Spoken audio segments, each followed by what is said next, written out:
तो आदाब, नमस्कार, गुड इवनिंग, सत श्री अकाल। एक बार फिर आप तमाम लोगों का स्वागत है क्राइम तक की कहानी के इस एपिसोड में। उम्मीद है पूरी फैमिली अच्छी होगी, अपना और अपनों का ख्याल रख रही होगी। भारत और पाकिस्तान के बीच एक बड़ा छोटा सा फर्क लेकिन गहरा असर। क्राइम तक फैमिली मेंबर हैं, आपसे ही पूछता हूँ, आप में से कितने लोगों को हमारे इंडियन आर्मी चीफ का नाम पता है? कितने लोगों को एयरफोर्स के चीफ का नाम पता है? कितने लोगों को हमारे इंडियन नेवी के जो बॉस हैं उनका नाम पता है? बहुत सारे लोगों को नहीं पता होगा। या आपसे पूछने से पहले मैंने कई लोगों से भी पूछा ऑफिस में ही, ज़्यादातर ने इंडियन आर्मी का तो बता दिया, एयरफोर्स और नेवी के चीफ का नाम नहीं बता पाए। लेकिन हमारे यहाँ के प्राइम मिनिस्टर कौन है, होम मिनिस्टर कौन है, फाइनेंस मिनिस्टर कौन है, फॉरेन मिनिस्टर कौन है, सब ने बता दिया। अब आप में से भी पता नहीं कितनों को पता है पाकिस्तान के प्राइम मिनिस्टर, हो सकता पता भी हो, शहबाज शरीफ, नवाज शरीफ के भाई। Foreign minister, defence minister, finance minister, अगर इनके नाम पूछने लगूं तो शायद आप भी दाएं बाएं देखेंगे। लेकिन पाकिस्तान में किसी से पूछे कि पाकिस्तान का आर्मी चीफ इस वक्त कौन है, वो फौरन जवाब दे देगा। यही फ़र्क है इंडिया और पाकिस्तान। हम अपने देश के पॉलिटिशियन, अपने देश के गवर्नमेंट जो सरकार में बैठे हैं, वो मिनिस्टर, प्राइम मिनिस्टर, प्रेसिडेंट, इन सब के नाम रटे हुए हैं। लेकिन आर्मी, नेवी, एयरफोर्स को कौन चला रहा है, कौन उसके चीफ है, ज़्यादातर लोगों को पता नहीं होता। और यही खूबसूरती है हिंदुस्तान की। क्यों खूबसूरती है? उसकी वजह ये है कि हम एक डेमोक्रेटिक कंट्री हैं, लोकतंत्र है इस देश में। ये देश लोकतंत्र से चलता है, चुनी हुई सरकार से चलता है, और सरकार के ही लोग, उनको हर कोई जानता है। आर्मी, एयरफोर्स, नेवी, इनका काम देश सरहद की हिफाजत करना है। वो अपने काम में लगे रहते हैं और उनका पॉलिटिक्स या रोज़मर्रा की चीज़ों से कोई लेना देना नहीं। इसीलिए हम शायद इतनी गहराई में नहीं जानते तीनों फोर्स के चीफ के नाम। लेकिन पाकिस्तान में ठीक इसका उल्टा है। वहाँ सरकारें आती हैं, जाती हैं, आज तक किसी ने 5 साल अपना पूरा नहीं किया प्राइम मिनिस्टर ने। लेकिन वहाँ आर्मी चीफ कौन होता है, वहाँ के बच्चे बच्चे को पता होता है। क्यों? इसकी बड़ी बेसिक सी पता है, जो ठीक इंडिया के उलट है। वहाँ आर्मी चीफ मतलब पाकिस्तान पर उसका कंट्रोल, आर्मी चीफ मतलब पाकिस्तान का सबसे ताकतवर शख्स। हमारे यहाँ ऐसा नहीं है, और यही वजह है कि हम एक डेमोक्रेटिक कंट्री हैं। और पाकिस्तान बेशक मुखौटा डेमोक्रेसी का है, लेकिन ये किसी से छुपा नहीं है कि सरकार वहाँ कौन चलाता। और इस वक्त जनरल असीम मुनीर, पाकिस्तानी आर्मी के चीफ, पाकिस्तान का इस वक्त सबसे ताकतवर शख्स, वहाँ के प्राइम मिनिस्टर शहबाज शरीफ से भी ज़्यादा ताकतवर शख्स, क्योंकि वहाँ की सरकार कठपुतली होती है। आज की कहानी इसी आसिम मुनीर, जो पाकिस्तानी आर्मी का चीफ है, जिसको पाकिस्तान में जनरल असीम मुनीर कोई नहीं बुलाता है, न पाकिस्तानी आर्मी चीफ बुलाता है। पाकिस्तान में पेट नेम है मुल्ला मुनीर, जनरल मुल्ला मुनीर। ये पाकिस्तान में नाम है पाकिस्तान के आर्मी चीफ की। और इस मुल्ला मुनीर नाम देने के पीछे कुछ वजह, वो वजह मुनीर की कुंडली, पूरी कहानी, और कैसे जो कुछ पहलगाम में हुआ उससे 1 हफ्ते पहले जनरल असीम मुनीर ने इसकी बुनियाद रखी। ये पूरी कहानी पाकिस्तान में बंटवारे के बाद जब सरकारें बनी तो शुरुआत से ही आर्मी हावी थी। लेकिन कहते हैं पाकिस्तानी आर्मी में पहली बार रिलीजन या धर्म की जिसने एंट्री कराई वो जनरल ज़ियाउल हक थे। जनरल ज़ियाउल हक 1977 से 1988 तक 10 साल, 78 से 1988 तक पाकिस्तान के आर्मी चीफ, फिर पाकिस्तान के मार्शल लॉ के मेन डिक्टेटर, फिर बाद में राष्ट्रपति की शेरवानी भी पहनी। लेकिन यही वो 10 साल था जब पाकिस्तानी सेना का एक तरह से, क्या कहें उसको, धार्मिककरण कर दिया गया। जनरल ज़ियाउल हक का ही वो दौर था जब पाकिस्तानी सेना में लोगों ने दाढ़ियाँ रखनी शुरू कर दी थी। और इसी चीज़ को जनरल ज़ियाउल हक ने भुनाया था। पता था उन्हें कि पाकिस्तानी अवाम को साथ लेना है तो ये धर्म और मज़हब वाला कार्ड बहुत ज़रूरी है। और इन्हीं ज़ियाउल हक के नक्शे कदम पर आज मुल्ला मुनीर चल रहा है। ज़ियाउल हक 1978 से 88 तक यानी 10 साल तक पाकिस्तान की हुकूमत को चलाया। तो जो पहला काम किया था, उस वक्त जुल्फ़िकार अली भुट्टो पाकिस्तान के प्राइम मिनिस्टर, जुल्फ़िकार अली भुट्टो के ख़िलाफ़ कुछ विरोध प्रदर्शन थे, ज़ियाउल हक ने फ़ायदा उठाया और फिर 78 में 16th, मतलब एग्जैक्ट डेट पता नहीं, लेकिन 78 में जुल्फ़िकार अली भुट्टो का तख्ता पलट कर दिया और गिरफ्तार करके जेल भेज दिया। मर्डर के चार्ज लगे। अब ज़ियाउल हक जो चाहे वही होते। एक कहानी तो ये भी कि जब पहुंची थी मिलिट्री ज़ियाउल हक के कहने पर भुट्टो को पकड़ने, तो ज़ियाउल हक को भुट्टो ने बहुत फ़ोन किया, पर ज़ियाउल हक ने उठाया नहीं। बाद में जेल भेजा गया, मुकदमा चला। और इसी ज़ियाउल हक के रहते हुए पाकिस्तान में जब इनका कार्यकाल था, जुल्फ़िकार अली भुट्टो जो पाकिस्तान के प्राइम मिनिस्टर थे, उनको फांसी दी गई। तो ये ज़ियाउल हक ही थे जिनके राज में, जिनके डिक्टेटरशिप के अंदर पाकिस्तान की एक चुनी हुई सरकार के मुखिया, एक प्राइम मिनिस्टर जुल्फ़िकार अली भुट्टो को फांसी दी गई थी। ये वही जनरल ज़ियाउल हक जो मुस्लिम कार्ड खेलते हुए कश्मीर में ओपनली आतंकवाद का सपोर्ट कर रहे थे, और यही वजह है कि वो एक लंबे वक्त तक पाकिस्तान के हुक्मरान रहे, 10 साल। तो 10 साल से भी ज़्यादा चलता, लेकिन 78 में एक प्लेन क्रैश में उनकी मौत हो गई। उसके पीछे भी कहा जाता है एक साजिश, आम की टोकरी में शायद बम रखा हुआ था और उसमें जनरल ज़ियाउल हक की मौत हुई। फिर बाद में दूसरी सरकारें आई, लेकिन ज़ियाउल हक की मौत ना होती तो ना मालूम वो और कितने बरस तक पाकिस्तान का हुक्मरान रहते। अब जनरल ज़ियाउल हक और मुल्ला मुनीर बड़ी सारी कॉमन चीज़ें हैं। ये दोनों वो हैं जो बंटवारे के बाद हिंदुस्तान से गए थे। मुनीर भी हिंदुस्तान से गए, पंजाब से, लुधियाना से, और जनरल ज़ियाउल हक का भी यही हाल था।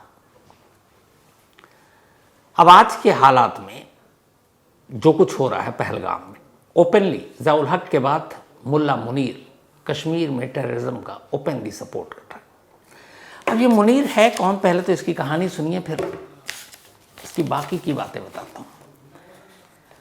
असल में जो मुल्ला मुनीर है, इसका नाम मुल्ला इसलिए पड़ा क्योंकि ये हाफिज़ कुरान है। ये कुरान बिल्कुल रटे हुए हैं, पढ़े हुए हैं, हिफ्ज़ किए हुए हैं, और इसीलिए इनको मुल्ला का कहकर बुलाया जाता है। जब ये सऊदी अरब में तैनात थे एक अटैची के तौर पर, असीम मुनीर, तब वहाँ कहते हैं कि इन्होंने पूरी कुरान पढ़ी और उस कुरान को रटा, और तब उम्र थी 38 साल। और फिर उसी के बाद से फिर पाकिस्तान लौटा है, और उसके बाद से मुल्ला मुनीर। ये पहले पाकिस्तान का आर्मी ऐसे मतलब बड़े बड़े पोस्ट पर रहा, जो जब भाषण देता तो कुरान की सारी आयतों के साथ सब कुछ बताता था, और धीरे धीरे लोगों को पता चला, अरे ये आदमी तो बहुत सही है।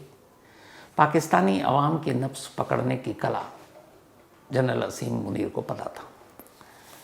जालंधर में पैदा हुआ असीम मुनीर, और जालंधर में जब जो पिता थे उस वक्त वो एक स्कूल में प्रिंसिपल थे।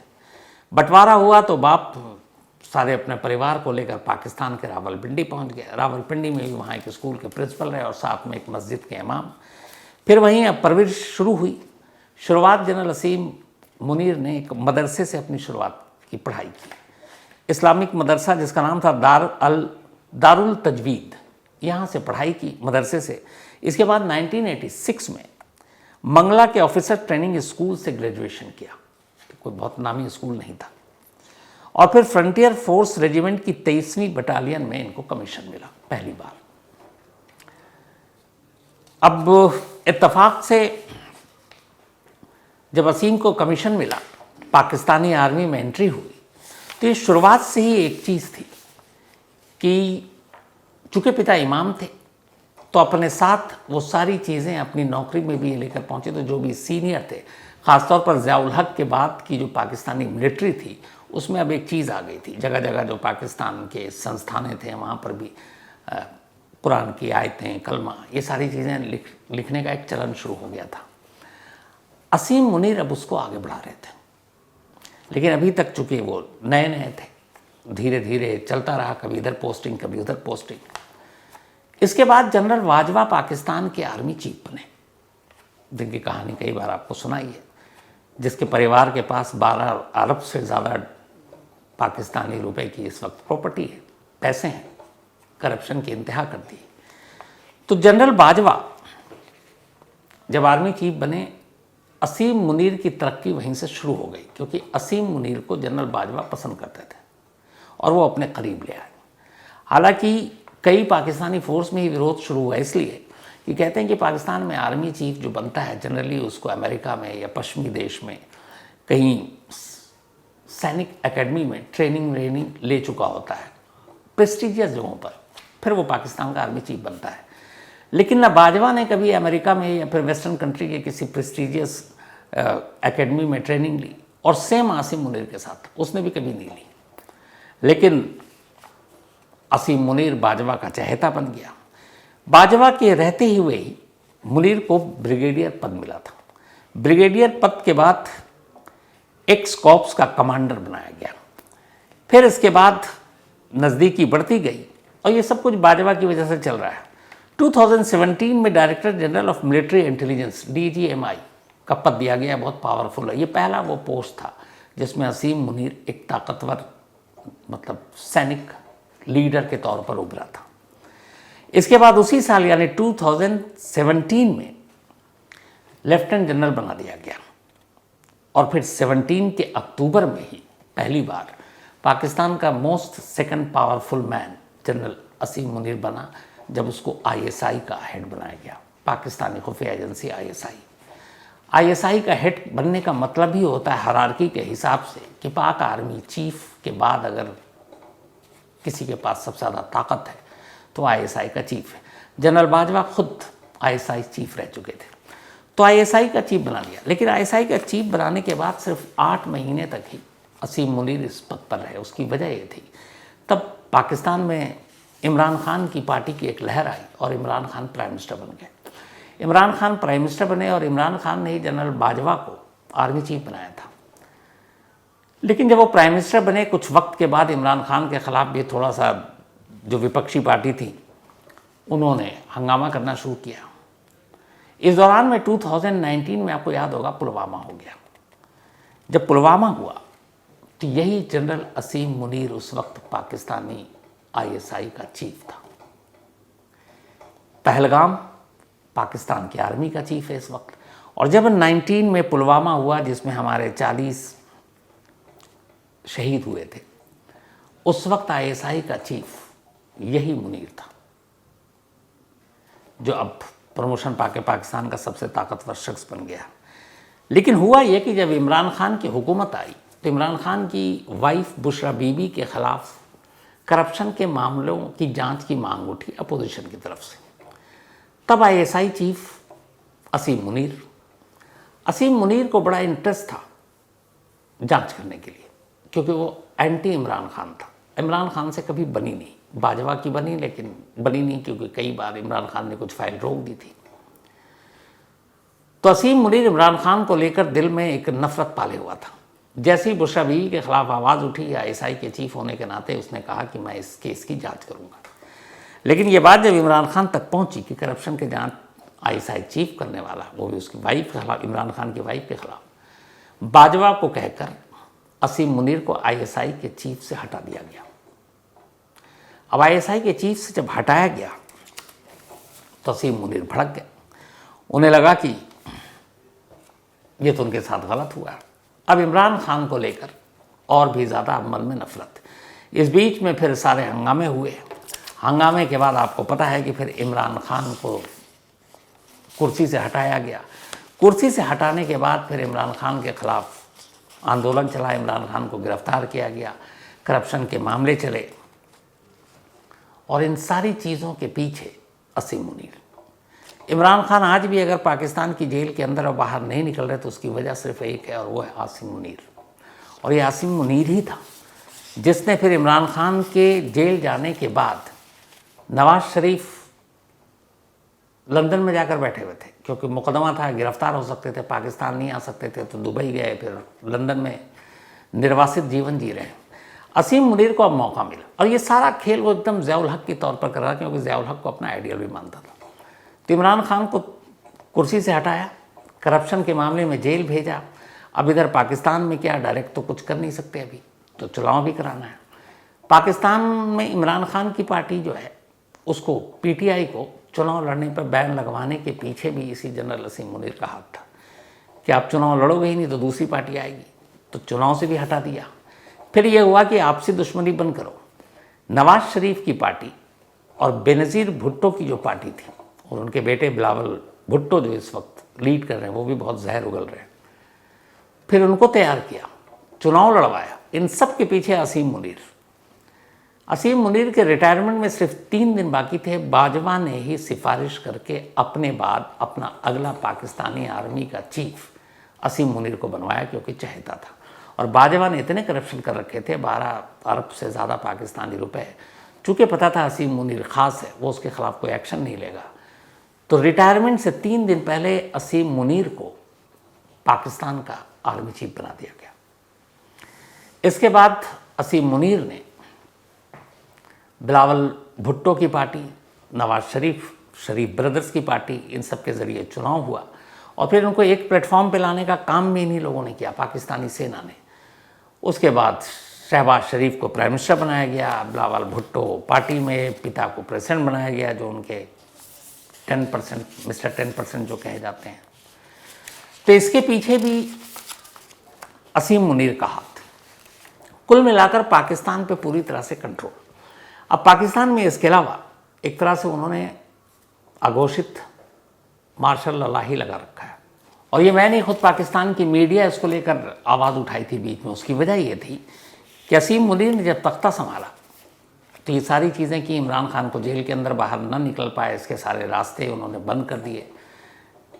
शरीफ ब्रदर्स को अपने साथ मिला लिया, बेनज़ीर भुट्टो की पार्टी के बेटे और बाप को अपने साथ कर लिया। मतलब चैलेंज करने वाला अब कोई नहीं, और इसीलिए वो मोस्ट पावरफुल इंसान बन गया पाकिस्तान का। और अघोषित कहते हैं एक मार्शल लॉ लग गया पाकिस्तान में। उसकी वजह यह है कि असीम मुनीर ने चीफ बनते ही पाकिस्तानी सेना अधिनियम में एक बदलाव किया और ये खुद ही तय कर दिया कि अब आर्मी चीफ जो सेना प्रमुख होगा उसका कार्यकाल 5 साल का होगा, यानी उसका कुल टर्म 5 ईयर्स होगा। 5 साल तक असीम मुनीर को कोई हटा नहीं सकता। इंटरनेट शटडाउन कर दिया ये कहकर कि ये इस्लाम के ख़िलाफ़ और बाकी प्रोपेगेंडा की वजह से। मीडिया पे सेंसरशिप लगाई, पाकिस्तानी मीडिया ने इसके ख़िलाफ़ आवाज़ उठाई। पत्रकारों के कई कत्ल हुए पाकिस्तान में, पाकिस्तान के जो बाहर गए उनको भी मारा, जो आर्मी के ख़िलाफ़ बोले उनके ख़िलाफ़ एक्शन लिए गए। और लास्ट 15 अप्रैल को इसी असीम मुनीर ने जब ये कहा कि कश्मीर पाकिस्तान के गले की नस है, ये बात जब भारत पाकिस्तान का बंटवारा हो रहा था उस वक्त मोहम्मद अली जिन्ना ने कही थी। ये लाइन उनकी थी कि कश्मीर मतलब गले की नस है, और उसी को रिपीट किया अब असीम मुनीर ने 15 को। और कहते हैं कि उनके इस भाषण के बाद ही ये मामला भड़का और पुलवामा में टेररिस्ट ने इस ऑपरेशन को अंजाम दिया। ज़ियाउल हक के नक्शे कदम पर, लेकिन अब इससे भी ख़तरनाक ये कि पूरी तरह से पाकिस्तानी हुकूमत, हर मोर्चे पर, हर जगह पर असीम मुनीर का कंट्रोल। और मुल्ला मुनीर के नाम से चूँकि हाफिज़ कुरान कहा जाता है और ये कहा जाता है कि जब ये बोलते हैं तो सारी चीज़ें वहाँ के जो आम लोग हैं उन्हें लगता है नहीं ये इस्लाम के हक़ में है। तो ये सारे लोगों को भी एक तरह से एक राय बना ली। अब नेक्स्ट क्या? कहते हैं कि सारे उथल पुथल के पीछे एक चीज़ ये भी आ सकती है, जो एक्सपर्ट्स का मानना है, वो ये कि कोई हैरानी ना हो अगर आने वाले वक्त में पाकिस्तान में सैन्य तख्ता पलट हो जाए। और इसी अगर मान लीजिए अभी इसका बदला लिया जाता और पाकिस्तान में कुछ हमला होता है तो ये मौका बहुत गोल्डन अपॉर्चुनिटी होगा असीम मुनीर के लिए, मुल्ला असीम मुनीर के लिए, जो पाकिस्तानी आर्मी का चीफ। और वो तख्ता पलट कर फिर से एक बार पाकिस्तान में एक फ़ौजी अपनी हुकूमत चला ले, क्योंकि इतिहास रहा है 78 सालों में 32 साल पाकिस्तानी फ़ौज ने हुकूमत की है, अकेले 10 साल ज़ियाउल हक ने। और उसी ज़ियाउल हक का ये चेला है, उसको आइडियल मानता है मुल्ला असीम मुनीर। तो इसमें कोई हैरत की बात नहीं कि पाकिस्तान में एक और सैन्य तख्ता पलट हो सकता है कभी भी। और ये सारे एक्सपर्ट्स, पाकिस्तान के अंदर के भी एक्सपर्ट्स इस बात को मान रहे हैं, लेकिन दबी जुबान। तो ये थी आज की कहानी ख़त्म करूँ उससे पहले वही अपना सिलसिला। आज बिलेसी तारा चंदानी, इनका बर्थडे है, बल्कि बिलसी, तो हैप्पी बर्थडे बिलसी तारा चंदानी। और ये विनोद राजाणी जी ने भेजा है। साथ ही जेनिथा मैस्क्रन हेस, इनका भी आज बर्थडे है, तो हैप्पी बर्थडे जेनिथा।